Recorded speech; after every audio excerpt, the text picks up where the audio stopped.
Hello everyone. Welcome back to our special series of New Income Tax Bill 2025.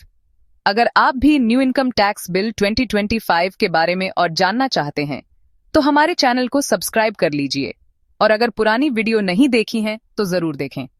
आज की video में हम बात करेंगे types of expenses not allowed as deductions while calculating income from other sources under the new income tax bill 2025। तो बिना किसी देरी के चलिए शुरू करते हैं। और हाँ, वीडियो को लास्ट तक जरूर देखना क्योंकि आपको एडवाइस ब्रेन की वीडियोस में टैक्स एक्सपर्ट का इंसाइट और कुछ इंपॉर्टेंट टिप्स मिलेंगे। शुरू करते हैं। नए इनकम टैक्स बिल 2025 के सेक्शन 94 के according income from other sources calculate करते वक्त कुछ एक्सपेंसेस को डिडक्शन के रूप में अलाउ नहीं किया जाता है। 1. Personal expenses. एसएससी के पर्सनल एक्सपेंसेस को डिडक्शन के रूप में अलाउ नहीं किया जाता है। 2. इंटरेस्ट के लिए डिडक्शन।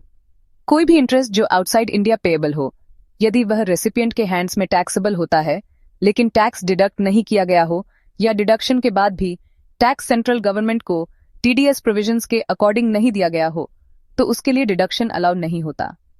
3. सैलरी के लिए डिडक्शन। कोई भी पेमेंट जो सैलरीज हेड के अंडर चार्जेबल हो और आउटसाइड इंडिया पेएबल हो, उसके लिए डिडक्शन अलाउ नहीं होता जब तक उससे टैक्स डिडक्ट ना किया गया हो और टीडीएस प्रोविजंस के अकॉर्डिंग सेंट्रल गवर्नमेंट को पे न किया गया हो। 4. टीडीएस डिफॉल्ट की केस में deduction. Income chargeable under the head other sources calculate करते वक्त अगर टैक्स डिडक्ट नहीं किया गया हो या डिडक्शन के बाद टैक्स सेंट्रल गवर्नमेंट को ड्यू डेट के पहले डिपॉजिट नहीं किया गया हो तो एक्सपेंडिचर डिसअलाउ हो जाता है। 5. बेटिंग इनकम से रिलेटेड एक्सपेंडिचर का डिडक्शन। कोई भी एक्सपेंडिचर जो lottery, crossword puzzle, races including horse races, card games, gambling या बेटिंग से इनकम कमाने के लिए इनकर किया गया हो, उसके लिए डिडक्शन अलाउ नहीं होता। 6. डिसअलाउड पेमेंट्स के लिए some income chargeable under the head other sources calculate करते वक्त कुछ डिसअलाउंसेस इन्वोक होती हैं जो यह हैं। रिलेटिव्स को किए गए एक्सेसिव पेमेंट्स के लिए एक्सपेंडिचर डिसअलाउ हो जाता है। अगर पेमेंट कैश में किया गया हो तो एक्सपेंडिचर डिसअलाउ हो जाता है। ग्रेच्युइटी के लिए प्रोविजन बनाने पर एक्सपेंडिचर डिसअलाउ हो जाता है। नॉन स्टैट्यूटरी फंड्स को किए गए कॉन्ट्रीब्यूशंस पर एक्सपेंडिचर डिसअलाउ हो जाता है।